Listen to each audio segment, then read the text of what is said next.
23 प्रातः मुरली। ओम शांति। बाप दादा मधुबन। आज बाबा ने सुनाया, मीठे बच्चे, देह अभिमान में आने से ही माया की चमाट लगती है। बाबा कहते, मीठे बच्चे, देह अभिमान में आने से ही क्या होती है? माया की चमाट लगती है। देही अभिमानी रहो तो बाप की हर श्रीमत का पालन कर सकेंगे। बाबा कहते, मीठे बच्चे, देह अभिमान में आने से ही माया की चमाट लगती है। देही अभिमानी रहो तो बाप की हर श्रीमत का पालन कर सकेंगे। प्रश्न बाबा ने किया है, बाप के पास दो प्रकार के पुरुषार्थी बच्चे वह कौन से? बाप के पास दो प्रकार के पुरुषार्थी बच्चे हैं, वह कौन से? उत्तर में बाबा ने कहा, एक बच्चे जो बाप से वर्षा लेने का पूरा पुरुषार्थ करते हैं, हर कदम पर बाप की राय लेते हैं। दूसरे फिर ऐसे भी बच्चे हैं जो बाप को फारकती देने का पुरुषार्थ करते हैं। कोई है जो दुख से छूटने के लिए बाप को बहुत याद करते हैं। कोई फिर दुख में फंसना चाहते, ये भी बंडर है ना। आज की मुरली से गीत बजा है, महफिल में जल उठी समा परवानों के लिए,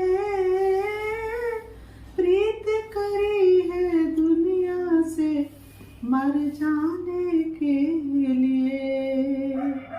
महफिल में जल उठी समा परवानों के लिए, प्रीत करी है दुनिया से मर जाने के लिए।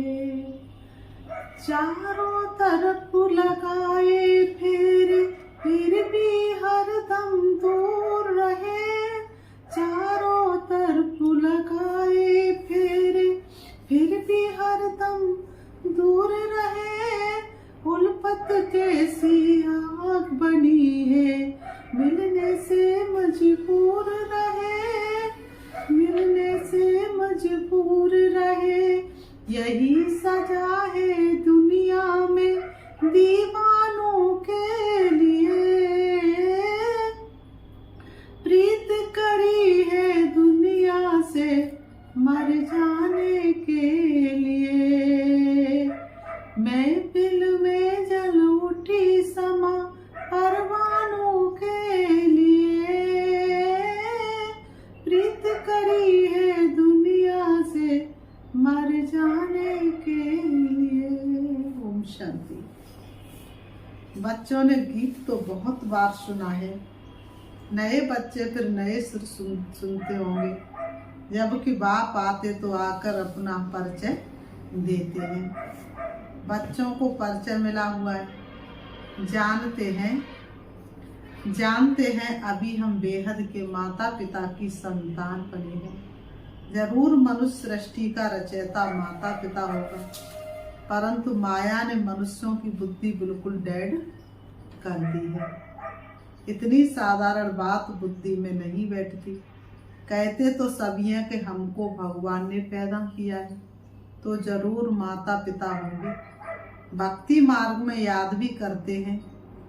हर धर्म वाले गॉड फादर को जरूर याद करते हैं। बाबा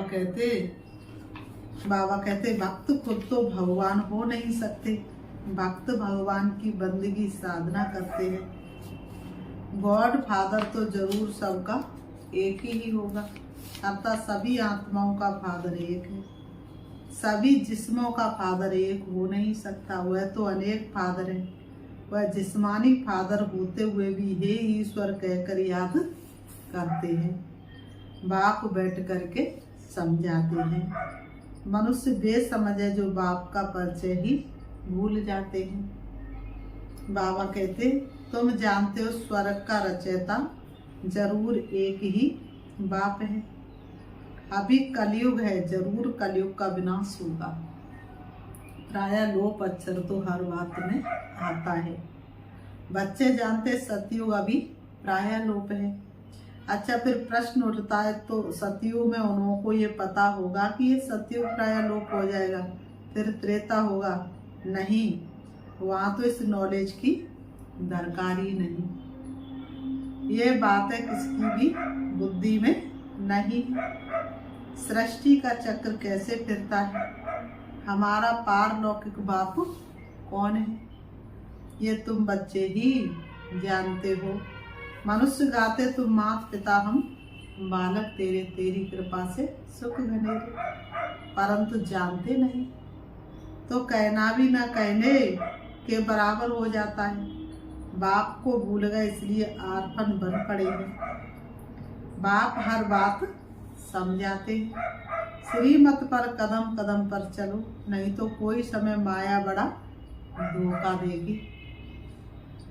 माया है ही धोखेबाज।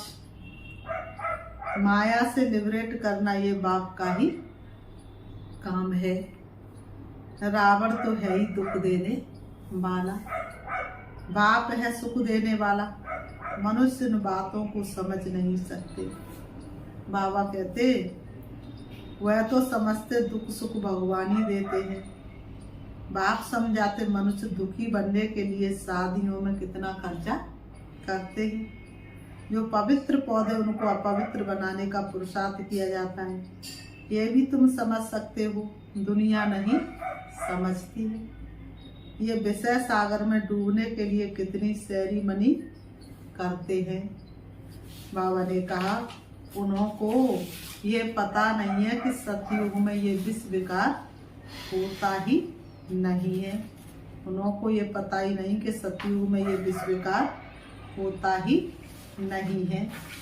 वह तो ये चीजें बिल्कुल होती नहीं। तो बाबा ने कहा उनको ये पता ही नहीं है कि सतयुग में ये विष विकार होता ही नहीं।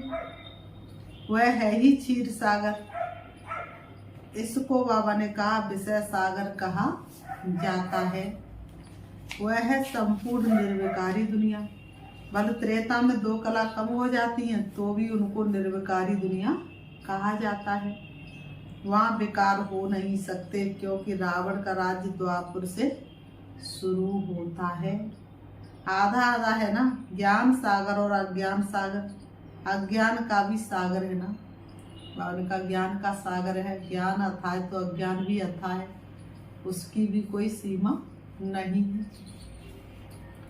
मनुष्य कितने अज्ञानी हैं, बाप को भी नहीं जानते। सिर्फ कहते रहते कि ये करने से भगवान मिलेगा। सिर्फ टोटका करते रहते, ये करो तो ये दिन सुधर जाएंगे, ये करो तो ये बोझा सिर से उतर जाएगा। बाबा ने कहा मिलता कुछ भी नहीं। माता मारते मारते दुखी निधन के बन जाते हैं, तभी फिर मैं धनी आता हूँ। बाबा कहते सारे मनुष्य मात्र पूरी तरह से जब निधन के बन जाते तब बाबा कहते तभी मैं धनी आता हूँ। धनी बिगर माया अजगर ने सबको खा लिया है। बाप समझाते माया बड़ी दुस्तर है। बहुतों को धोखा मिलता है, कोई को काम की चमाट, कोई को मोह की चमाट लग जाती है। बहुतों को बाबा ने कहा धोखा मिलता है। देह अभिमान में आने से ही चमाट लगती है। मेहनत है ही देही अभिमानी बनने में। इसलिए बाप घड़ी घड़ी कहते सावधान मन मनावो। बाप को याद नहीं करेंगे तो माया थप्पड़ लगा देगी। इसलिए निरंतर याद करने का अभ्यास करो, नहीं तो माया उल्टा कर्तव्य करा देगी। रॉन्ग राइट की बुद्धि तो मिली ही है। कहाँ भी मूझो तो बाप से पूछो। बाबा कहते कहाँ भी मूझो तो क्या करो, बाप से पूछो। तार में चिट्ठी में अथवा फोन पर पूछ सकते हो। पहले क्या चलते थे, तार चिट्ठी, आज की तरह नहीं। फोन सवेरे सवेरे झट मिल सकता है, क्योंकि उस समय सिवाय तुम्हारे बाकी सब सोए रहते हैं। तो कौन सा फोन है, बाबा का फोन नंबर क्या, 000। खुद बिंदी बन और बिंदु बाप में जा करके समा जाओ, सारी बातों का समाधान मिल जाएगा। तो फोन पर तुम पूछ सकते हो। दिन प्रतिदिन फोन आदि की आवाज भी सुधारते रहते हैं, परंतु गवर्नमेंट है गरीब तो खर्चा भी ऐसे ही करती है। बाबा कहते इस समय तो सब जड़ीभूत अवस्था वाले तमो प्रधान है। फिर भी खास भारतवासियों को रजो तमोगुणी क्यों कहा जाता है? क्योंकि यही सबसे ज्यादा सतो प्रधान थे। भारत सोने की चिड़िया था। हर बालक कृष्ण कन्हैया सा, बाला राधा सी हर बाला होगी तो कितनी सुंदर दुनिया होगी, कोई नहीं कमी होगी। तो बाबा ने कहा दूसरे धर्म वालों ने ना तो इतना सुख देखा है ना दुख देखना है। ये अभी सुखी है तब तो इतना अनाज आदि बेचते रहते हैं। उनकी बुद्धि रजो प्रधान है।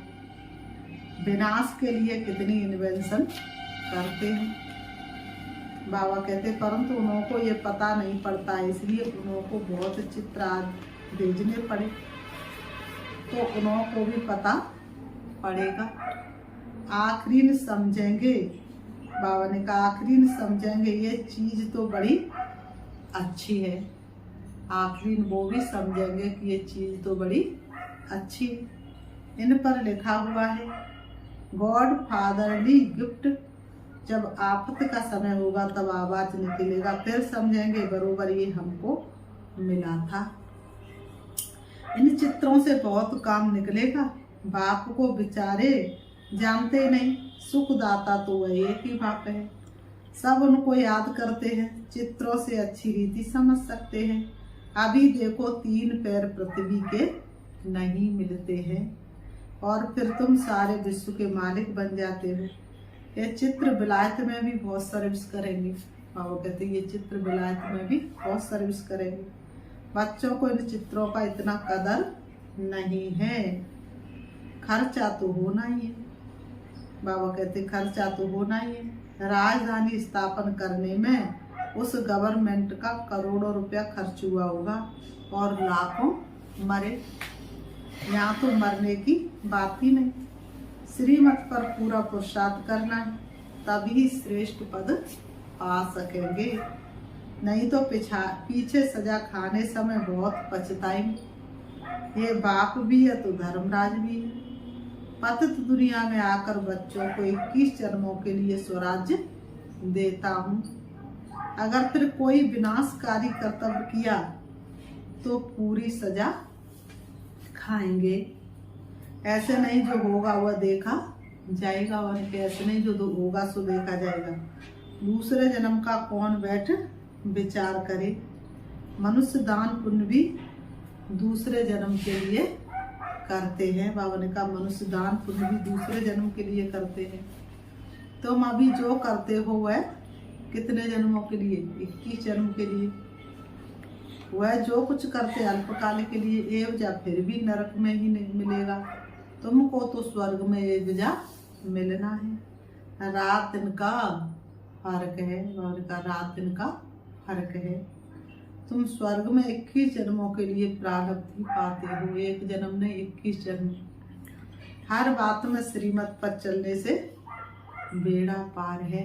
बाबा कहते हर बात में श्रीमत पर चलने से क्या होता बेड़ा पार। बाप कहते तुम बच्चों को नैनों पर बिठाकर बड़े आराम से ले जाता हूँ। तुमने बहुत दुख उठाए हैं, अब कहता हूँ तुम मुझे याद करो। बाबा कहते अब कहता हूँ तुमने बहुत 63 जन्मों से दुख उठाए, अब तुम मुझे याद करो। तुम नंगे आए थे, ये पाठ बजाया, अब फिर वापस जाना है, चलना है घर वापस। अब तो यही ज्ञान का सार। ये तुम्हारा अविनाशी पाठ। इन बातों को कोई भी सांस घमंडी समझ नहीं सकते। आत्मा इतना छोटा स्टार है, उनमें अविनाशी पाठ सदैव के लिए भरा हुआ है। ये कभी समाप्त नहीं होता। बाप भी कहते मैं भी तो क्रिएटर और एक्टर हूँ, मैं कल्प कल्प आता हूँ पाठ बजाने। कहते परमात्मा मन बुद्धि सहित चेतन नॉलेजफुल है, लेकिन क्या चीज है ये कोई नहीं जानते। जैसे तुम आत्मा स्टार मिसलों में भी स्टार हूँ। भक्ति मार्ग में भी मुझे याद करते क्योंकि दुखी है। मैं आकर तुम बच्चों को अपने साथ ले जाता हूँ। मैं भी पंडा हूँ, मैं परमात्मा तुम आत्माओं को ले जाता हूँ। बाबा कहते मैं क्या बन के आया हूँ? पंडा बन के आया हूँ। मैं परमात्मा तुम आत्माओं को ले जाता हूँ।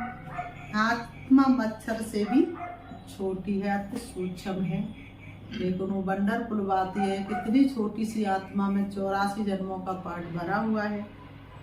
बाबा कहते ये समझ भी तुम बच्चों को अभी मिलती है।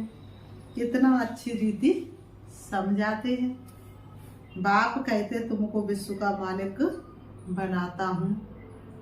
वहाँ की दिव्य दृष्टि की चाबी मैं अपने पास ही रखता हूँ। बाबा कहते ये किसको नहीं देता हूँ, ये भक्ति मार्ग में मेरे ही काम में आती है।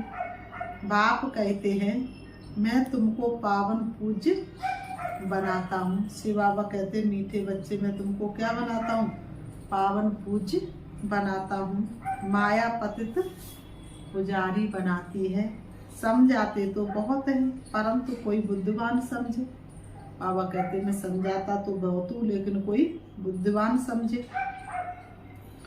बाबा कहते ये टैप मशीन बहुत अच्छी चीज है। बच्चों को मुरली तो जरूर सुननी है, कुछ भी हो जाए हर हालत में मुरली जरूर सुननी है, क्योंकि मुरली में ही जादू गाया हुआ है। बहुत सिकीलते बच्चे हैं, बहुत समय से बिछड़े हुए बच्चे हैं। बाबा को बांधेली गोपिकाओं पर बहुत तरस पड़ता है। इतना बंधन होते हुए भी दिन रात बाबा को याद करती हैं। बाबा की मुरली सुनकर बहुत खुश होंगे। बाबा ने कहा बांधेली जो है वो बाबा की मुरली सुनकर बहुत खुश होंगे। बच्चों की खुशी के लिए क्या नहीं करना चाहिए? बाबा कहते बच्चों की खुशी के लिए क्या नहीं करना चाहिए। बाबा को तो रात दिन गांव की गोपिकाओं का ख्याल रहता है। नींद भी फिट जाती है। क्या युक्ति रचे कैसे बच्चे दुख से छूटे। कोई तो फिर दुख में फंसने के लिए भी तैयारी करते हैं। कोई तो दुख में फंसने की तैयारी करते हैं। कोई तो पुरुषार्थ करते वर्षा लेने का, तो कोई फिर फारकती देने का भी पुरुषार्थ करते हैं। कैसे ज्ञान योग से दूर चले जाते हैं। दुनिया तो आजकल बहुत खराब है। कोई बच्चे तो बाप को मारने में भी देरी नहीं करते हैं। बेहद का बाप कितना अच्छी रीति समझाते हैं। मैं बच्चों को इतना धन दूंगा जो ये कभी दुखी नहीं होंगे। तो बच्चों को भी इतना रहमदिल बनना चाहिए कि सबको सुख का रास्ता बताएं। आजकल तो सभी दुख देते हैं, बाकी टीचर कभी दुख का रास्ता नहीं बताएंगे। वह पढ़ाते हैं। पढ़ाई सोर्स ऑफ इनकम है। पढ़ाई से शरीर निर्वाह करने लायक बनते हैं। माँ बाप से बल वर्षा मिलता है, परंतु वह क्या काम का? जितना जास्ती धन उतना पाप बहुत करते हैं। नहीं तो तीर्थ यात्रा करने बड़ी नम्रता से जाते हैं, परंतु कोई तो तीर्थ यात्रा पर भी शराब ले जाते हैं, फिर छिपाकर पीते हैं। बाबा का देखा हुआ शराब बगैर रह नहीं सकते। बात मत पूछो। लड़ाई में जाने वाले भी शराब खूब पीते हैं। लड़ाई वालों को अपनी जान का ख्याल नहीं रहता है। समझते आत्मा एक शरीर छोड़ जाकर दूसरा शरीर लेगी। तुम बच्चों को भी अभी ज्ञान मिलता है। ये छींची शरीर छोड़ना है। बाबा ने कहा ये गंदा छींची शरीर है ना, ये तो हर हालत में छोड़ना ही है। बाबा कहते उनको कोई ज्ञान, बाबा ने कहा उनको कोई ज्ञान नहीं, परंतु आदत पड़ी हुई है मरना और मारना। यहाँ तो हम आप ही बैठे बैठे बाबा के पास जाना चाहते हैं। ये पुरानी खाल है, जैसे सर्फ भी पुरानी खाल छोड़ देते, ठंडी में सूख जाती तो उतार देते हैं। तुम्हारी ये तो बहुत छींची पुरानी खाल है। पाठ बजाते अब इनको छोड़ना है, बाबा के पास जाना है। बाबा ने युक्ति तो बताइए, मन मनाओ, मुझे याद करो, बस ऐसे बैठे बैठे शरीर छोड़ देंगे। सन्यासियों का भी ऐसे होता है, बैठे बैठे शरीर छोड़ देते हैं, क्योंकि वह समझते आत्मा को ब्रह्म में लीन होना है, तो योग लगाकर बैठते हैं, परंतु जा नहीं सकते। जैसे काशी करवट खाते हुए जीव घात हो जाता है, ये सन्यासी भी बैठे बैठे ऐसे जाते हैं। बाबा का देखा हुआ है, वह हुआ हठयोग सन्यास। बाप समझाते तुमको 84 जन्म कैसे मिलते हैं, तुमको कितनी नॉलेज देते हैं, कोई बिरला ही श्रीमत पर चलता है। दे अभिमान आने से फिर बाप को भी अपनी मत देने लग पड़ते हैं। बाप समझाते दे अभिमानी बनो, मैं आत्मा हूँ बाबा, आप ज्ञान के सागर हो, बस बाबा आपकी राय पर ही चलूँगा। कदम कदम पर बड़ी सावधानी चाहिए, भूल तो होती रहती है, फिर पुरुषार्थ करना पड़ता है। कहाँ भी जाओ बाप को याद करते रहो। विकर्मों का बोझ सिर पर बहुत है, कर्म भोग भी तो चुकतू करना होता है ना, पिछाड़ी तक ये कर्म भोग छोड़ेगा नहीं। श्रीमत पर चलने से ही पार्श बुद्धि बनना है। साथ में धर्मराज भी है, तो रेस्पॉन्सिबल हुआ हो गया। बाप बैठा है, तुम क्यों अपने ऊपर बोझा रखते हो। पतित पावन बाप को पतितों की महफिल में आना ही है, ये तो नई बात नहीं, अनेक बार पाठ बजाया, फिर बजाते रहेंगे। इसको ही बंडर कहा जाता है। फिर बाबा कहते हैं, अच्छा पारलौकिक बाप दादा का मीठे मीठे सिकीलतों बच्चों प्रति याद प्यार और गुड मॉर्निंग। रूहानी बाप की रूहानी बच्चों को नमस्ते। हम रूहानी बच्चों की रूहानी बाप दादा को याद प्यार और नमस्ते नमस्ते नमस्ते। धारणा के लिए मुख्य सार नंबर 1, बाप समान सबको दुखों से लिबरेट करने का रहम करना है, सुख का रास्ता बताना है। नंबर 2, कोई भी विनाशकारी उल्टा कर्तव्य नहीं करना है। श्रीमत पर 21 जन्मों के लिए अपनी प्रारब्धि बनानी है। कदम कदम पर सावधानी से चलना है। वरदान, वायदों की स्मृति द्वारा फायदा उठाने वाले सदा बाप की ब्लेसिंग के पात्र बनो। वायदों की स्मृति द्वारा फायदा उठाने वाले सदा बाप की ब्लेसिंग के पात्र बनो। स्पष्टीकरण, जो भी वादे मन से, बोल से अथवा लिखकर करते उन्हें स्मृति में रखो, तो वायदे का पूरा फायदा उठा सकते हो। चेक करो कि कितने बार वायदा किया है और कितना निभाया है। वायदा और फायदा इन दोनों का बैलेंस रखें तो वरदाता बाप द्वारा ब्लेसिंग मिलती रहेगी। जैसे संकल्प श्रेष्ठ करते ऐसे कर्म भी श्रेष्ठ हो तो सफलता मूर्त बन जाएंगे। स्लोगन, स्वयं को ऐसा दिव्य आईना बनाओ जिसमें बाप ही दिखाई दे, तब कहेंगे सच्ची सेवा। स्वयं को ऐसा दिव्य आईना बनाओ जिसमें बाप ही दिखाई दे, तब कहेंगे सच्ची सेवा। अच्छा, ओम शांति। अभी हम बाबा को याद करते हैं 5 मिनट। अपने आप को स्वमान देंगे। मैं सफलता मूर्त आत्मा हूँ, मैं दिव्य आत्मा हूँ, मेरे नैनों में सदैव बाप ही समाया हुआ है। बाप की याद के साथ ही मैं चलती हूँ।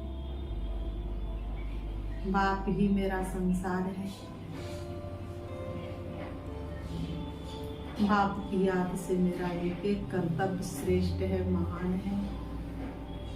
वास्तव में मैं बाप की सबसे ज्यादा आज्ञाकारी वफादार हूँ। मैं ब्रह्मा बाप समान संपन्न और संपूर्ण हूँ। मेरा एक एक संकल्प ब्रह्मा बाप समान है। मैं आत्मा परमात्म शक्तियों से अपने आप को हमेशा संपूर्ण अनुभव करती हूँ। बाप दादा को हमेशा अपने सामने देखती हूँ।